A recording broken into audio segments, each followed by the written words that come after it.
To try and get to the heart of some of the questions I have regarding the Bodhráns' history, I've come to the National Museum of Ireland just outside Castlebar in County Mayo, whose fascinating collection of instruments and objects can help us to understand where the Bodhrán came from. This is incredible. I don't think I've ever seen drums, or are they drums, like this. I mean, they look like Bodhráns. Certainly this one over here. This one has a jingle on it. It's definitely been used as a musical instrument. The museum holds the most significant collection of Old Irish sieves, skin trays and bodhráns. My goodness. The challenge is figuring out which one is which. You can see some of the trays or drums, they're actually so old that they've warped. They're almost kind of look like they've been through the Matrix or something. As exciting as it was to see these objects for the first time, I was curious to find out more. Clodagh Doyle is the keeper of the museum's collection and was kind enough to give me more of an insight into these fascinating items. So here we have all of these incredible objects. I hazard to say bodhrán. Yes. I hazard to say skin tray, dollan, dallan, bodhrán, tambourines. We've got a lot of objects here. So National Museum of Ireland, the Folklife collection has a huge range of these instruments. Probably the most striking comparison to the bodhrán in the museum's collection are these skin trays. There are plenty of paintings where these are depicted, and the scholar Claudia Kinmouth has documented that these trays were used for holding various domestic objects, particularly balls of wool and even feathers. It's hard to imagine now, though this was a time before plastics and metals were readily available for storing and transporting objects. Transport of items is a really big deal. So that's why we have so many baskets, so many things that you carry on your shoulders. Even a burden rope would carry a huge bulk of things on. So I suppose carrying things and moving things from place to place, that's why you need a vessel like this. Everything we're looking at was made by human hands. Like it's not, there's nothing in our collections that's really manufactured. The Folklife collection is the lives of folk, so the lives of the people through their object. And there's people in every object. So there's a person behind every object, I suppose. You can see these objects aren't really clean, and nobody cleaned them up and got them ready. These are flashy brand new bodhráns, no. Are they? And they're they come in with all that wear, and they come in with all that human contact and connections, and that's what the Folklife collection is. It's the lives of the ordinary people through the objects that they have. This is a winnowing tray that came in 1933, and it was the 10th object that came in 1933. You can see it's got the straw and the band. It's a bit broken there, but they've mended this other part here to make sure that it's still useful. But then everyone mended things. Everything was mended.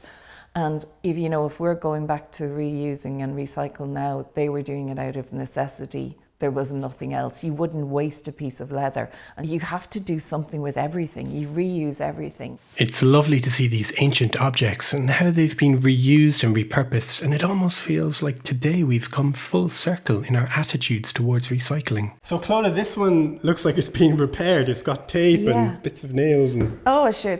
It's everything. It's a lovely one. Again, from 1932. And you can see all these small little nails that are holding the skin onto the wooden band, but it's got the repair definitely here, and obviously it's very important. You've seen something like this before, haven't you? Yes, I mean this, I have to say, reminds me of Ronan O'Snoddig's bodhrán with the tapes and the nails and the straps and all the contraptions. It's just magnificent. It's great. So not to suggest that this is in fact a bodhrán, we don't know yet, but it certainly looks a little like a bodhrán, and you've got that little hoop as well there. That would have, potentially been a thumb groove. Yes, and I think, we've said reuse and repair, but people are using these trays and they're using them for anything and everything. And I think that when we look at our collection, it's all about sustainability, and people are doing that out of sheer need.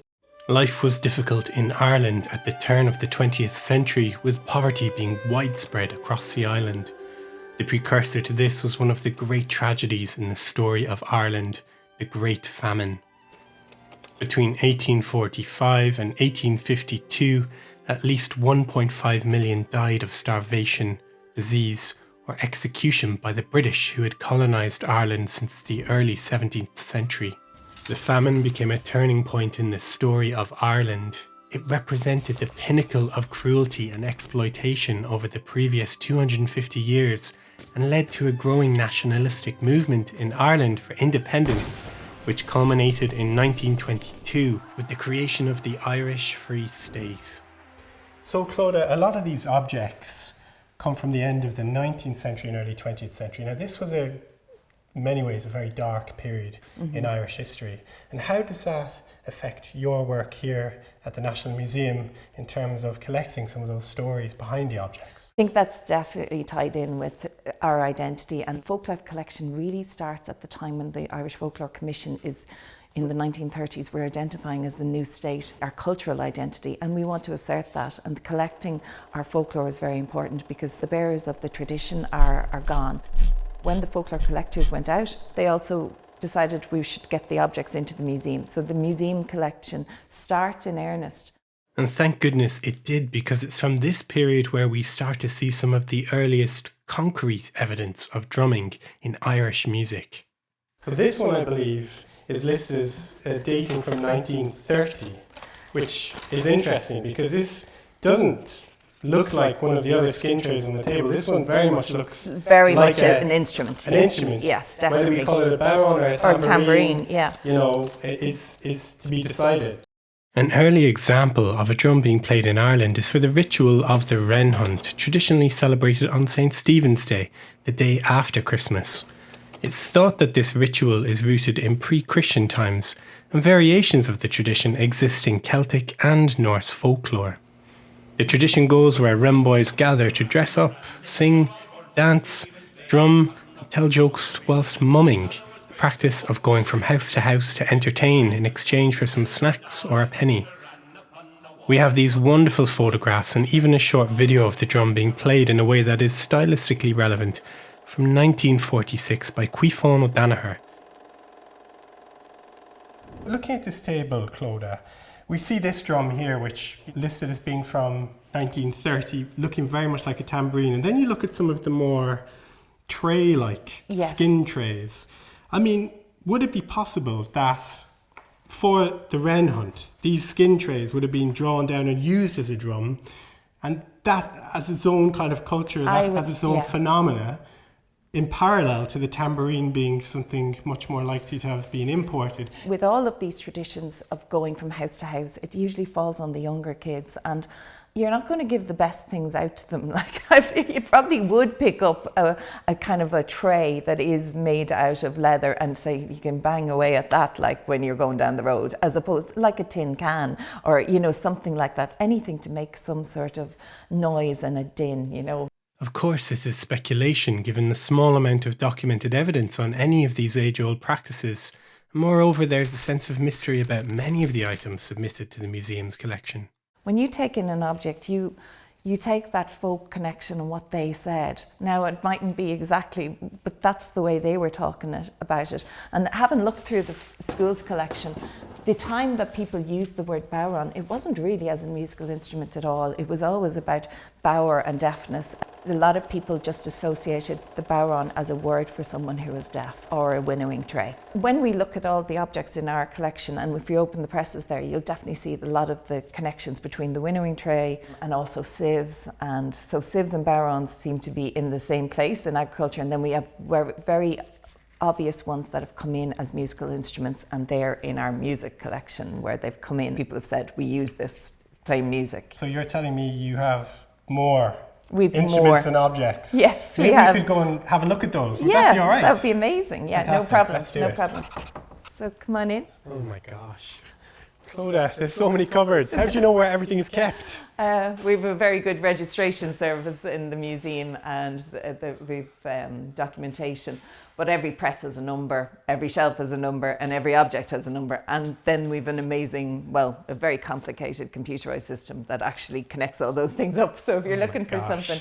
So you know how we were looking at the other objects, but it's amazing because this is the press that they would have came from. This one is also very beautiful. Wow. A corn sieve made like the bodhrán of sheep or goat skin, stretched on a wooden hoop and pierced with holes by means of a hot metal point, used for sieving corn to clean it from weeds, seeds and dirt.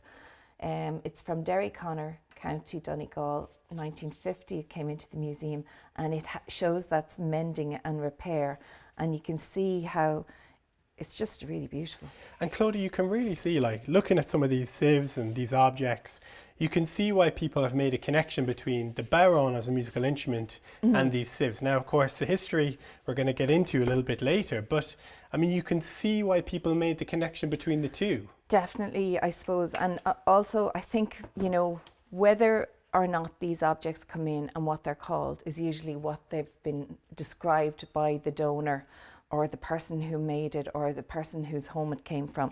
They're saying this was a sieve for corn. So this we know was a corn sieve made like the bodhrán, you know. So so that's what it said, and that's what they said in 1950.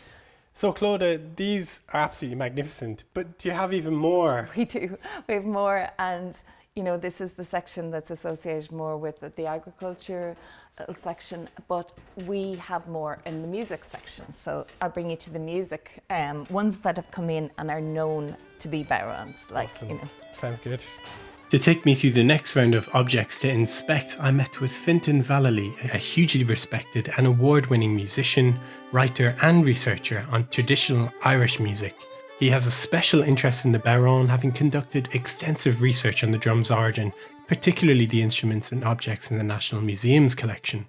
I heard about the collection here, and I came down here in 2008, and I photographed and measured up, like a phrenologist, all the sieves, riddles, drums that they had here. I catalogued them all at the time, but the conclusion I drew at the end was that all the bodhráns, they're just that's old primitive subsistence technology. But the tambourines, all the tambourines are made out of something else, out of redundant sieves or bits of other circular wood like wool wheels. So the conclusion I came to was that we were copying the tambourine in the later 1800s. This is the original bodhrán, which was a household implement. This is a household tray. This would be used for putting spuds out on the table, for putting, bringing in turf from the stack, as Patrick Kennedy wrote about in the 1830s, or bringing corn out to feed the horse. It was like a measure of corn as well. That's the bodhrán. From the beginning of the 1800s, these were being improvised on for mumming before the rain, as far as I can figure out. And there were kids would bang on them, because I mean the skin is only tucked into the sides here. There's no nails involved in this thing at all. You tuck the skin over the edge, and when it dries, it creates the tension. And you can see the tension in that there. And how do we know that that was happening in the 1800s? Because I'm working on a book on it at the moment. It's called Beating Time. But I've dug all these references out from folklore accounts and from press clippings and from some stuff in literature, but most of this stuff has never ever been written down before or even talked about before. So these are things just I uncovered and discovered to my own shock, because I started off wanting to prove something entirely different. There are descriptions, very few, I think maybe two, of kids banging on these to improvise the drum. But what they were doing, they were copying the tambourine. You see, the tambourine was brought into Ireland from the middle 1700s onwards as a commercial shop item. And they were being sold in all the music shops and through the music trade. So people obviously began, well, we're not going to buy one of those. They would save up to buy accordions and fiddles and things, but they wouldn't save up to buy a tambourine. So they copied them and began making their own tambourines. So, but this one here is this is an actual, you know, a tambourine copy. So people made themselves. At a certain point, the old bodhrán, for the household bodhrán, the tray, the winnower, had gone out of fashion, had gone out of style, because people were getting more prosperous after the famine. A lot of these things were just dumped, that were lost, that were forgotten about. A bodhrán is a tambourine without jingles, but it's got the name of the old household implement on this object. But it's not an evolution as such. It's just that we took the name from the old object, we took the Italian tambourine and we turned that into an instrument, and we called it the bodhrán. So the bodhrán is a new instrument. And this one is a bit of an anomaly, because this one is listed, Fintan, as being from 1820. Set it straight for me. Well, I don't think it may be possible, but I'm not a judge of wood, but I just judged from this here that this was made out of something else in the collection here. They're all made out of something else, all of them. I think this was made from an old wool wheel, and it could be the date 1820. I doubt it very much.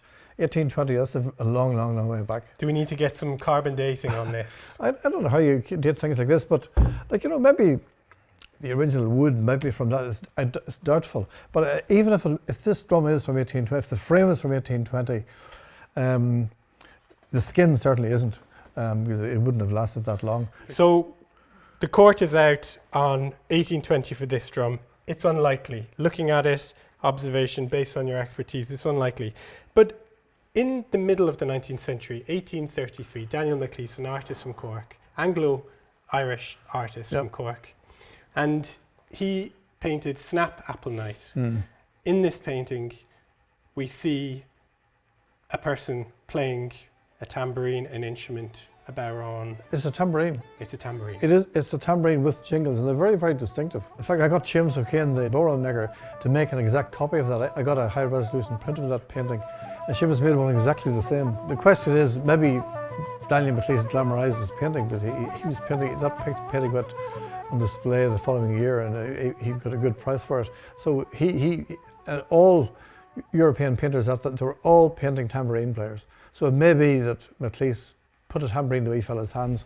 He may well have had a household bodhrán in his hands. McLeish, not wanting to let the side down, may have painted it with the tambourine. It is possible that the local big house had a tambourine and they loaned it to this young fella. But I think the way big upstairs, downstairs worked in those days is highly unlikely. That painting has been cited and quoted by a lot of people. The thing is, very few people have ever seen that painting. It's in private hands. I've seen it now, but we're all sworn to secrecy as to where it is. Grand, that's okay. People are precious about things that are worth a lot of money, I suppose. So another painting from the middle of the 19th century, Shibeen in Listowel. Yeah. What do we know about this, if anything? That is a picture of big house people. Maybe there was a party or a play. They're slumming it in the local Shibeen. Otherwise, why would the gentry be in a pub? That may not be the case. But I think it probably is the case. It's an amateur painter, Bridget Fitzgerald, who did that. Amateur painters tended to paint things as they were.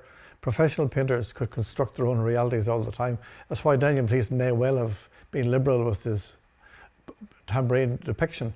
But in that one of them is playing the flute, the other is playing a tambourine. Now they have some kind of costume on them. Who knows? Was it fancy dress? Were they military? And Nicholas Carlin's pointed out that the wee fella playing the tambourine looks very young, it's a boy, but it could be a father and a son. It could be buskers, they could be travelling musicians. But I don't know how prevalent travelling musicians going around, would they have played in pubs? I don't know. And we don't know where this painting is either. No, it's somewhere in Ireland. Somebody has it, and it's probably not of any great value, because it's not a high-class watercolour or anything, but it's amazing in the detail. But hanging on the wall in that painting, there is a bodhrán, an actual one of these bodhráns hanging up above the fireplace in that painting. So, but the wee boy is playing a tambourine. Again, I've heard that described as a bodhrán with jingles. It's not, he's playing a tambourine. So picking it up there, the middle of the 19th century, leading us on to the end of the 19th century, we have the famine in Ireland, which is obviously devastating on so many levels. We have mass emigration. Taking us into the 20th century, we have the first recording listed as the tambourine, 1928, Finton. Am I right? Or am I wrong? No, that's correct. That's the first recording. Now, I managed to get my hands on this very rare recording featuring John Reynolds playing the tambourine and Tom Morrison on the flute.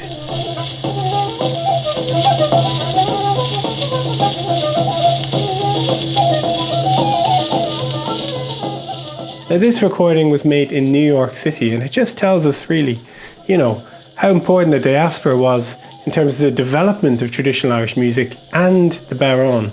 Now, was this listed as a tambourine on the old record? To me, as I'm listening to it, it sounds very much like what we would today call a bodhrán, and certainly to my ear, it sounds like the tambourine is being played with a stick too.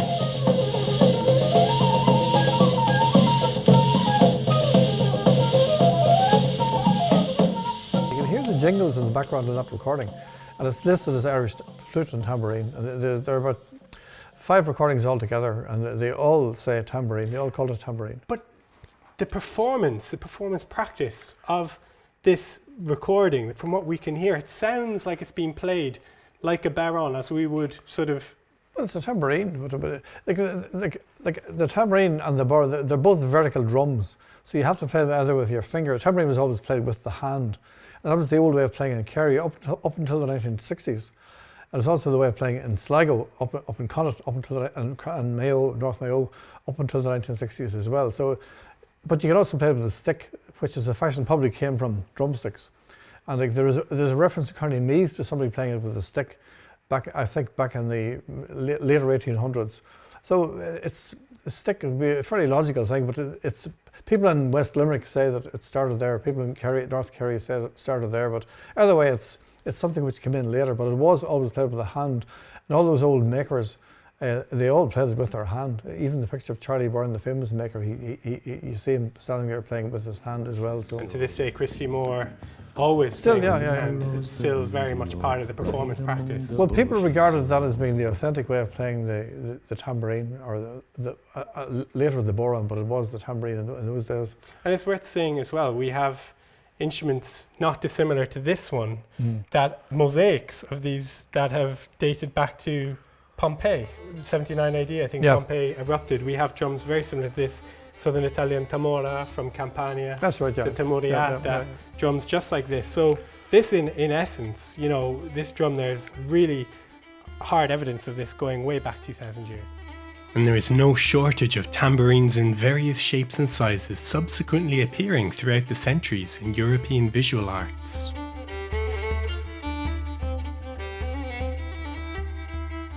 So to me it seems like the most likely evolution is that we had skin trays in Ireland called bodhráns, or at least sometimes called bodhráns, and musical instruments called tambourines, which existed separately and were probably imported. To my ear at least, it sounds from that first recording in 1927 that there is a definite playing style to the Irish tambourine, which our contemporary bodhrán sound is derived from. And the transference of the name from tambourine to bodhrán is clearly accredited to Sean O'Riordan, composer and musicologist, who we'll explore in the next episode of this series. You can check that out by clicking right over here, and also make sure to subscribe to my YouTube channel for more documentaries and tutorials all in and around music.